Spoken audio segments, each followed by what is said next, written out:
abadzi ko ba yo ko ɖevia vevelia hã le afi ma enuma tɔnyea nyagbe ku vɔ afi nya be nane dzɔdzɔm yeva etso ɖe le eme nɛ ke meva megblɔ be o ale nua dzɔe ke nyanya maxɔtɔnya wodɔ tsika ɖe nɛa dada be a wo naneke nɛ ke mama ke maxɔe magahiã ne naneke wɔna o maxɔe makɔ dzo ne mayi aƒeme ne mava aɖi lo yoba o tamatɔ ke nesivia be nye ɖevia ŋkɔ ɖe ale nua kɔ dzɔe hã nye dzi se veve ta mete ŋu ƒo nu kɔ yewo be enye nye fofoa be e ke nesivia ko no blugbe dom be nyama nye fofoa ye nye mete mayo ɖevia ŋkɔ o gava gblɔe na ame yi be nye menye ɖevia fofoa nye mete ma ayo ɖevia ŋkɔ o tɔ nye dzi ƒo dzo o hiã be nye kpakple ye woanɔ egbe ɖoli ne mía nɔniwo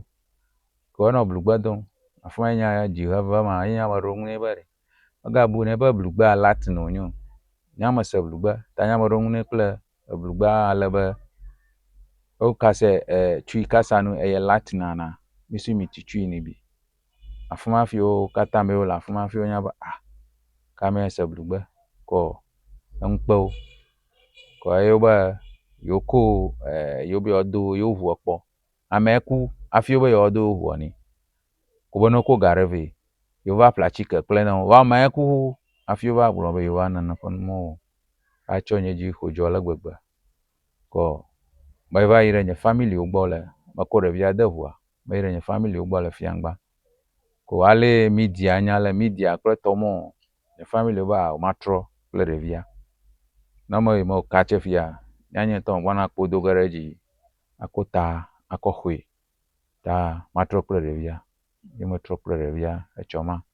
Ko so lucky lia assemblyman aɖe kpe ɖe mía kple headmaster wo le ɖeviwo ŋu. Ta headmaster hã kplɔ mi ɖo yi ɖe aŋlɔafiaɖenyigba fi mi va nɔ discuss na wo hafi nye kpli katã mi gatrɔ back kple ɖevia dzi la mi gava hospitala ta mi va kɔ mi va koe va da ɖe ekpe fafa dzi ta etsɔ anema mi zɔ etsɔ ma kaka enya le edada ŋutɔ si nyanya heyi me va tso ɖo alo heyi wo gblɔ na ma ye ma nya me gblɔ ke mia bie edada nɔ yi dzi na mi. Be mienɔ aƒea me kɔ sukuta dzikpɔlawo wova sukua ɖevia le nursery ye wole ta ele nursery 2 yi ge ɖe class 1 ta yeƒe teacher le afia hafi headmaster va pastor ɖe hã va ekpe ɖe authorities wo katã wova ko wova nɔ anyi kpli mi ko wohã be na le enua yia ke yewo hã yewoanɔ anyi ne míanɔ nu ƒom kple yewo ne ale yewo zɔ gae ne wo katã yewonya ale yewoazɔe. Nenemae wova ye ma. Nye patient akpaɖu metso fiangba wo nye sese lãme tsɔtsɔ ma wòva gbɔnye mebie be nu ke dzɔ be wòyi be yeva kpɔ ŋu ɖa ko mekpɔ do gbea hã na ame ko vɔ zi ɖeka ko ye ko call va ye amea ŋkɔ be ne wɔ na ye ese ko bubu gava ye menɔ gbɔgblɔm be ne koe afi ma me hafi wonɔ gbɔgblɔ nɛ be fi ke wòle hã ebe yele fiangba fike fiangba ne va fifi le ye wòbe ye gbɔna nuke dzɔ wobe anyi dze kadze via dzi ta la neva ye wòbe enya ke ya nya ke ya zi ɖeka kɔla vava ye mebe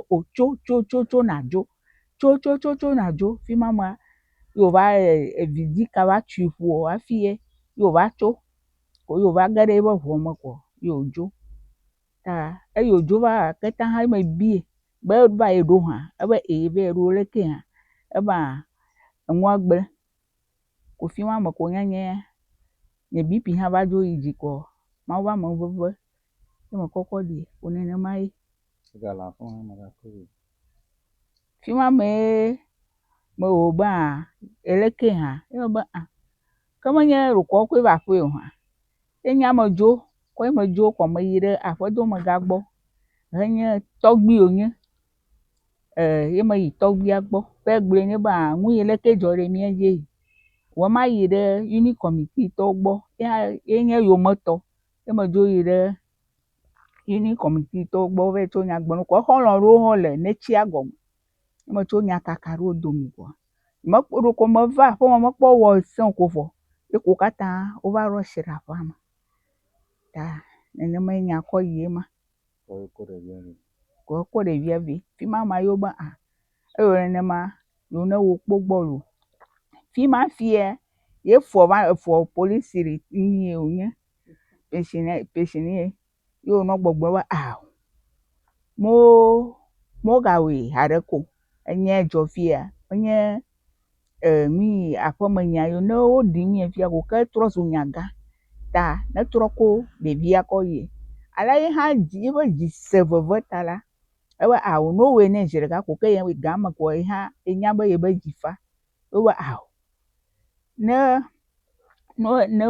trɔ koe kɔ dzo vɔ ne be no wɔe nɛ zi ɖeka ke fi ma yeƒe asi afɔ mele eme o fi ma ye mi va kuku ɖem ne efoa be megagblɔ nenema o ye wobe yeƒe ɖevia ƒe master kplɔe do goe be yeaƒoƒo nɛ keŋ kɔ ye wòtrɔ gbɔ be enya ye wogblɔ ye da asi ɖe edzi ta ye kɔ ge yi ge ko kpo wogatrɔ ɖevia gakɔ ƒe keta li ko nenema ye nye nya ma. Just hours after news of her death spread through the town, tragedy struck again. Another affected child also died, deepening the trauma and fear within the community. Makunkwenya Emmanuel Mokukumako. Devia kana kukumu bavalia. Enya Michael Kumaku. Anyenya fofo. Awani ejwanya ba acho. Wani ka yiji chwenya ba acho unamanya ba devio mokage. Kala moka kama dadajo nare ashinyami. Kaya makpi kwa yira ani hali motwe. Kuma chure vya kulo. Avadara moja kure vya jwe resku. Tama gwana manomo kono revia ba ukwapaga gawu. La afan. Ala ba review ita. Washiragu unukaba. Kala mokpokwo ma gawu ma nyama ba no gbele ma ano mokpon ba ne bo gbokwa dada gbo ne ba oba no nyama mara ka gbo ke mama nyebo domi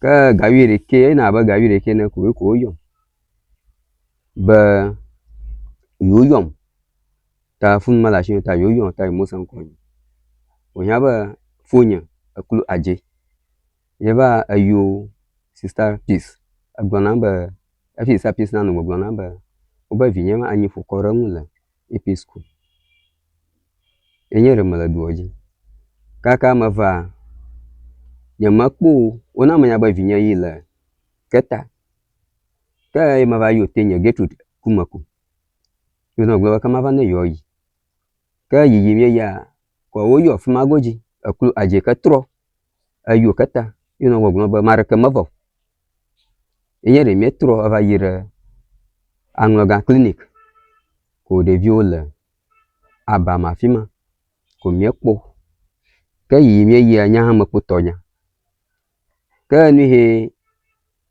na so glo na menya ba yona chikau ta wuha ta chika yona wo wuha raga ne ba ta flash bo la ba mano ha o raga ko ta flash ba maglo ba binya fa khai ko ra nya ta fa anyala ma baba ta ni ka miekpo de ka ba de binya fa kharara ma miekpo omenna le fa kharara ma ko fa ba agara no mani ala bo na manya ba de bian rumi wala hafi anya ba gara ngruba mani ko fi agojia ayo ko ye no kemi o ene so ba awu o ba ko ka na mnyenya ba amanna tututu ikaba anwo asasa na okpa ta hia bo ko yire katai ko nyata fa o ba no hujim ka hujiji ma aseblia ayo cho paper kata fo ko na nya fa aseblia samisaka ko paper kata la agbo kani o biame nya ba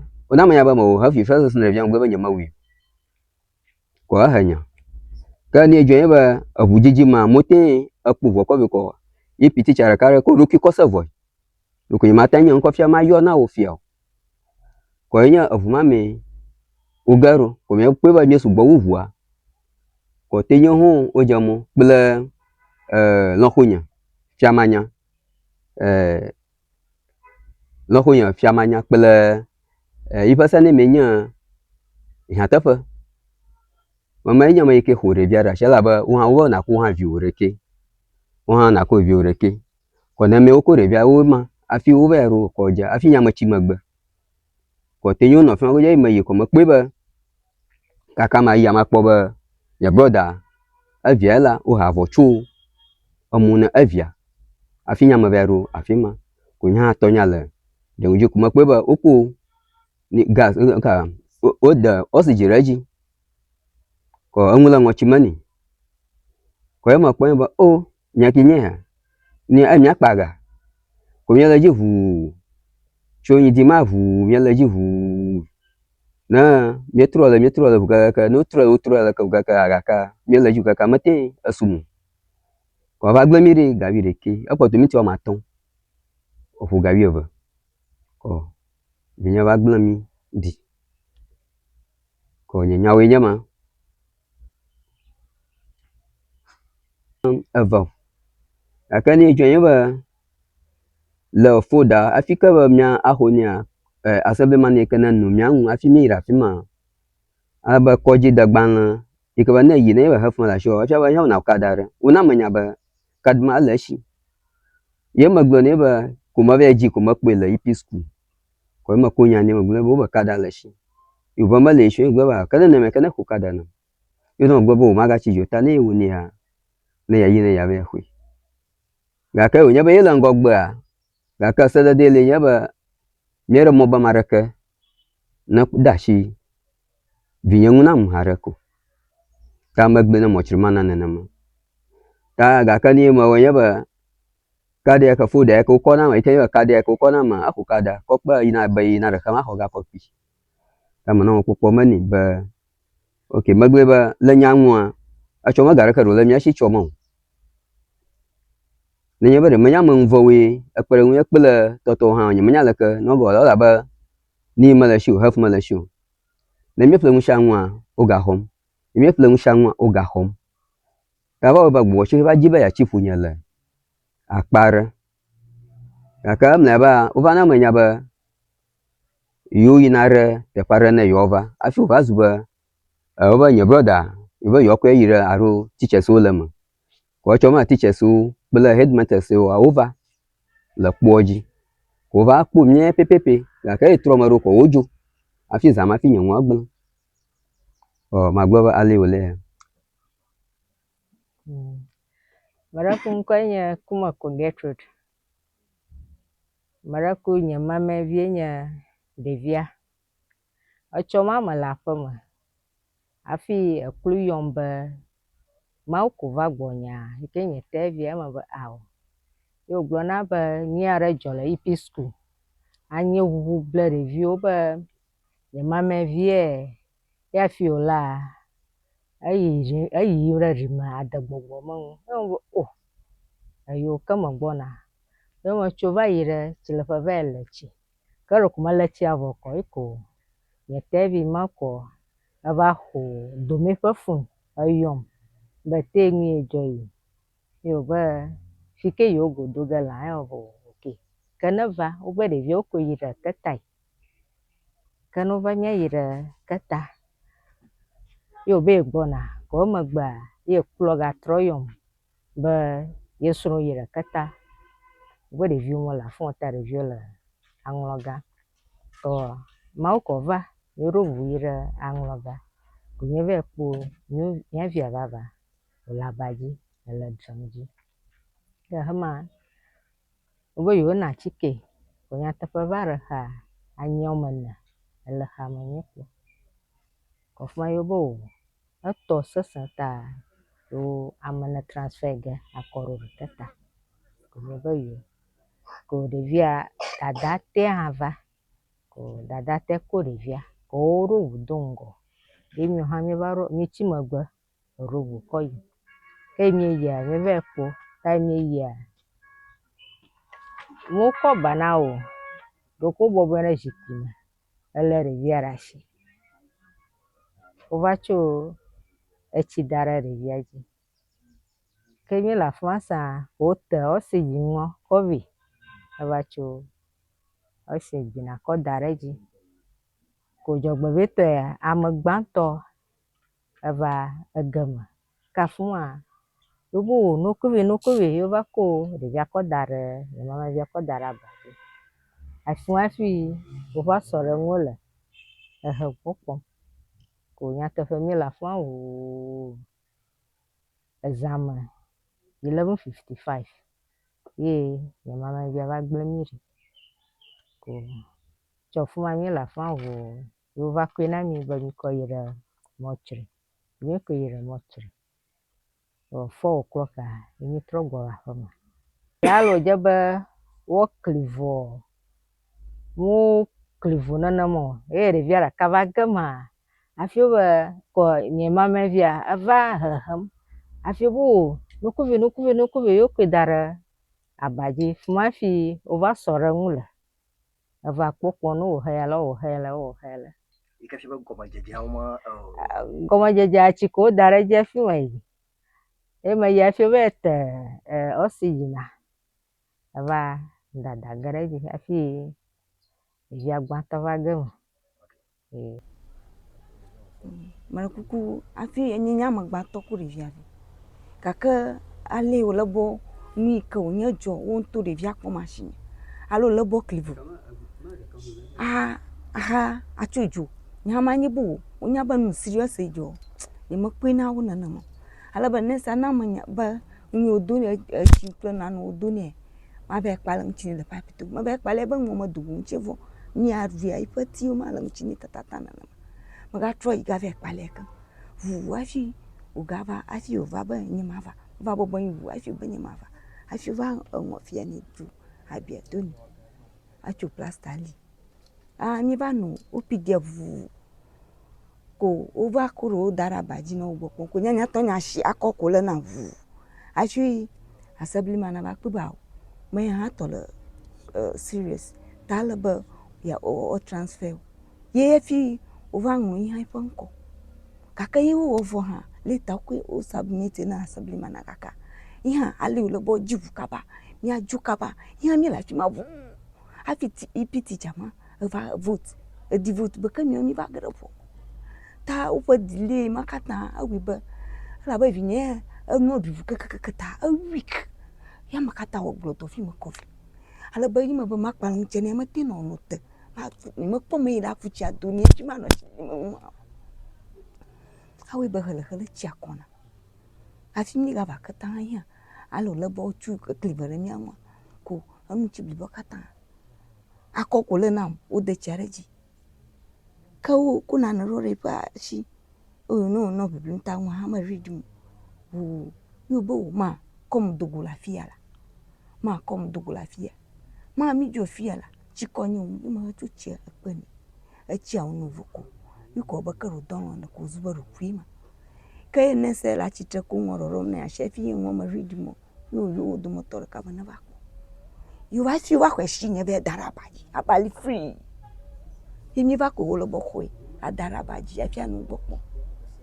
anyi no kwa ko ma le li la ko la ta yo biblim kra e tsia le ju biblim tsia ma yi mo asebli ma ne va kure pa lo chi nya mo kure pa tang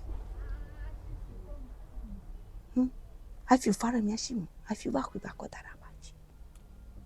The situation has left residents traumatized, particularly because the affected families are from very humble backgrounds and were unprepared for such a sudden emergency.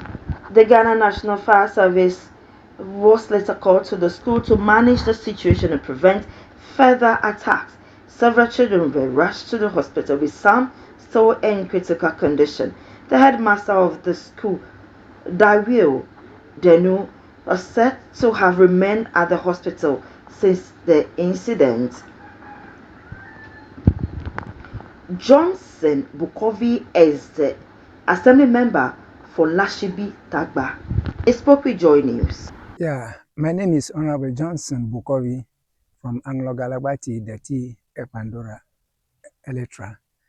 Yes, I was at Way yesterday when my daughter called me that something happened at EP Basic School. And I said, what is the problem? He said that two boys died. Immediately I took her and I rushed down. When I reached here, I reached the school compound. I could see that the small boys are rolling on the ground. And I could see that the beats start roaming around them. So immediately I took them to, and I called a car and I took her and I sent them to the polyclinic. When I reached there, I could see that there are some people there, about 10 people, or no, about 13 people. So I sent those people there. When we reached there, I see that some teachers also were in that trouble, and the master too, serious. And even fire service also came to help them. In fact, it's very difficult for them. So I try my possible best. When I see that four of them were in dry condition, and I told the doctor that those people, their problem is very serious. So we have to send them to Kita Government Hospital. immediately they wrote referring letter, and I took her and the headmaster and NADMO officers. They also came there. They also came and see how the people were affected. So we rushed those people to the Kita Government Hospital yesterday. We were with them, and about 1 hour time, one girl died. So that girl, the one died first, name is this girl, Theodora Amovi. Theodora Amovi. He is the first girl died. So we are with them till 6:30 in the evening before we left them. And when we reached there and we came back to the this thing, we came back to the school, the campus, and I came and watched the place, and it was this place where the thing happened. Yes. So yesterday, NADMO officers, they came, and with another some people, they came and tried their best. So this is how the thing happened. Yes. And even they call me at night. That at night it's 11:35 to 11:40. That another boy too died. That boy name is Michael Kumoko. He also died. So this morning I came to the campus and watched everything, and I went to the hospital. When I went to the hospital, the one of them has been discharged. So remaining one girl. That girl, the one remained at the hospital. Now I saw his condition. In fact, I am fed up. I don't know whether she will be alive or not. So he's now a dry condition. So this how the thing happened. We could see that the tree here, the one they cut, I don't know. Even the beans is not here before they cut this tree. If the beans could have been here, they could have noticed that the beans is here. So I don't know that they don't know, and they don't see their reaction, so that they know that it's here. Yes, but what I did yesterday is that I should come and destroy them, but it was night. They hide. Now this morning, before I see where they hide. So my plan is that this evening I will come and destroy all of them, because we don't want this thing to happen again, and it will not happen. So this evening I'll make sure I come and destroy them. So that is what is on my plan. Amid the grief, support has begun to arrive. Social media humanitarian and Angola native Frida Amable visited the bereaved family with donations and appealed to the public to assist the families and children still fighting for their lives.